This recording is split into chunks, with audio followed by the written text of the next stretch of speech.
আসসালামু আলাইকুম প্রিয় চাকরি প্রার্থী ভাই ও বোনেরা, আজকে আপনাদের জন্য আরো একটি নতুন ভিডিও নিয়ে হাজির হলাম। আর এই ভিডিওতে আমরা আজকে আলোচনা করব বাংলাদেশ টেক্সটাইলস মিলস কর্পোরেশন একটা নিয়োগ বিজ্ঞপ্তি প্রকাশ করছে। আমরা সেই নিয়োগ বিজ্ঞপ্তি নিয়ে আজকে বিস্তারিতভাবে আলোচনা করার চেষ্টা করব। আপনারা ধৈর্য সহকারে সম্পূর্ণ ভিডিওটা দেখলে আশা করি অবশ্যই উপকৃত হবেন। তো বিজ্ঞপ্তি প্রকাশ করেছে 8 এপ্রিল 2025 এবং তারা বিজ্ঞপ্তিতে কি বলছে, বস্ত্র ও পাট মন্ত্রণালয়ের আওতাধীন বাংলাদেশ টেক্সটাইলস মিলস কর্পোরেশন, সংক্ষেপে যাকে বলে বিটিএমসি, এর প্রধান কার্যালয়ের জন্য নিম্নবর্ণিত পদসমূহে সরাসরি নিয়োগের জন্য বাংলাদেশের স্থায়ী নাগরিকদের নিকট হতে তারা দরখাস্ত আহ্বান করতেছে। এখন টোটালি 14টি পদ, 8টি ক্যাটাগরিতে টোটালি 14 জন লোক নিবে। তো প্রথম নম্বর যে পদ, উপসহকারী ব্যবস্থাপক, এখানে তারা নবমতম গ্রেডে একজন লোক নিবে এবং এই পদে শিক্ষাগত যোগ্যতা সংশ্লিষ্ট ক্ষেত্রে 3 বছরের অভিজ্ঞতা সহ স্নাতকোত্তর ডিগ্রি এবং 5 বছরের অভিজ্ঞতা সহ স্নাতক ডিগ্রি এবং ডিপ্লোমা ইন পার্সোনাল ম্যানেজমেন্ট বা ডিপ্লোমা ইন ইন্ডাস্ট্রিয়াল ম্যানেজমেন্ট পদে শিক্ষাগত যোগ্যতা থাকতে হবে। এবং 2 নম্বরে যে পদ, উপসহকারী প্রকৌশলী পুরুষ, এখানে 10তম গ্রেডে আপনার একজন লোক নিবে এবং সংশ্লিষ্ট ক্ষেত্রে প্রকৌশলীতে ডিপ্লোমা, সংশ্লিষ্ট ক্ষেত্রে 2 বছরের অভিজ্ঞতা সম্পন্ন প্রার্থীদেরকে এখানে তারা অগ্রাধিকার প্রদান করবে। এবং 3 নম্বরের যে পদ, সহকারী নিরীক্ষা কর্মকর্তা, এখানে তারা 2 জন লোক নিবে, বাণিজ্যিক বিভাগে স্নাতক ডিগ্রি অথবা সংশ্লিষ্ট ক্ষেত্রে 6 বছরের অভিজ্ঞতা সহ স্নাতক ডিগ্রি থাকতে হবে। এবং 4 নম্বরের যে পদ, হিসাব সহকারী, এখানে তারা 12তম গ্রেডে একজন লোক নিবে। আপনার কোনো স্বীকৃত প্রতিষ্ঠান বা কোনো বড় শিল্প প্রতিষ্ঠানের অথবা বাণিজ্যিক প্রতিষ্ঠানের বা সেক্টরে কর্পোরেশন 3 বছর কাজের অভিজ্ঞতা থাকতে হবে। এবং এলডিএ কাম টাইপিস্ট পদে 16তম গ্রেডে 2 জন লোক নিবে। আপনার বাংলা ও ইংরেজিতে প্রতি মিনিটে গতি থাকতে হবে 35 এবং 25 এবং এসএসসি পাস হলে আপনি আবেদন করতে পারবেন। এবং ইলেকট্রিশিয়ান পদে একজন লোক নিবে, 9ম শ্রেণী পাস এবং ট্রেড সার্টিফিকেট সহ সংশ্লিষ্ট ক্ষেত্রে 3 বছরের অভিজ্ঞতা থাকতে হবে এবং মাধ্যমিক স্কুল সার্টিফিকেট পরীক্ষা সহ অভিজ্ঞ সম্পন্ন সার্টিফিকেটধারী অগ্রাধিকার প্রদান করা হবে।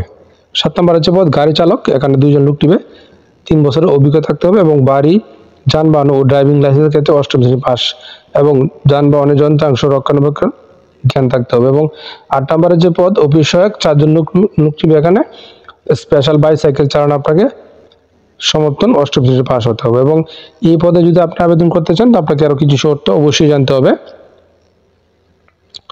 তো দেখেন কি বলছে, প্রার্থীকে জনপ্রশাসন মন্ত্রণালয় কর্তৃক অনুমোদিত আবেদন নির্দেশিত ফর্মে বাংলাদেশ টেক্সটাইলস মিলস কর্পোরেশন, সংক্ষেপে btmc.gov.bd হতে আপনাকে আর ডাউনলোড করে চেয়ারম্যান বিটিএমসি বরাবর আবেদন করতে হবে এবং অন্যথায় আবেদনপত্র বাতিল বলে গণ্য করা হবে।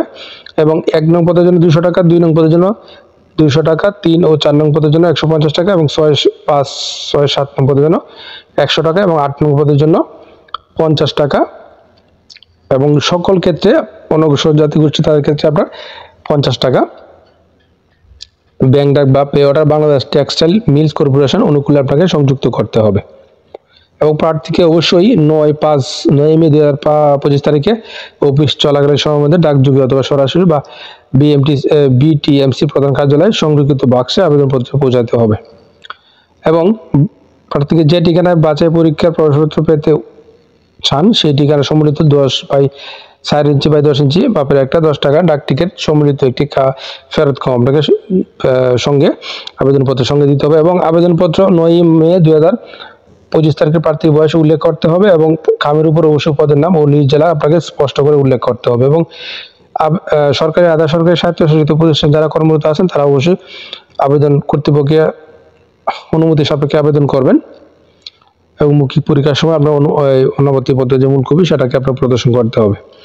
এবং আবেদনপত্রের সঙ্গে আপনার কি কি কাগজপত্র সংযুক্ত করতে হবে, এখানে কি বলা আছে দেখেন, 1ম শ্রেণী গেজের কর্মকর্তা কর্তৃক শিক্ষাগত যোগ্যতা অভিজ্ঞতা সনদের সকল সত্যায়িত কপি এবং দাখিল করতে হবে। তবে মৌখিক পরীক্ষা সাক্ষাৎকারের পর মূল কপি প্রদর্শন দেখাতে হবে। এবং 1ম শ্রেণী গেজের কর্মকর্তা কর্তৃক বা ওয়ার্ড কমিশনার কর্তৃক আপনার চারিত্রিক সনদপত্র, তারপরে নাগরিকত্ব সনদপত্র, মুক্তিযোদ্ধা কর্তৃক প্রদত্ত সনদপত্র এবং প্রার্থী মুক্তিযোদ্ধা কোটা বা শহীদ মুক্তিযোদ্ধা পুত্রকন্যা হলে আবেদনপত্রে সনদের নিম্নলিখিত তথ্য প্রদান করতে হবে। এই যে ফর্ম আছে এই সিস্টেমে আপনাকে প্রদান করতে হবে তথ্যগুলো। এবং 1 থেকে 5 নং পদের জন্য আপনাকে কম্পিউটার বা চালনা পরিদর্শক হতে হবে এবং 1 থেকে 8 নং পদে বয়স 32 বছর পর্যন্ত 9 মে 2025 তারিখে তো আশা করি বিষয়টা বুঝতে পারছেন। আপনারা প্রথমেই নিয়োগটা সম্পর্কে খোঁজ খবর নেবেন, সত্যমিথ্যা যাচাই করবেন, তারপরে বুঝে শুনে নির্ধারিত আবেদন করবেন। আর প্রতিদিন আপডেট চাকরি খবর করতে অবশ্যই আমার চ্যানেল আর ফেসবুক পেজ এর সঙ্গে থাকবেন। ধন্যবাদ সবাইকে এতক্ষণ সাথে থাকার জন্য।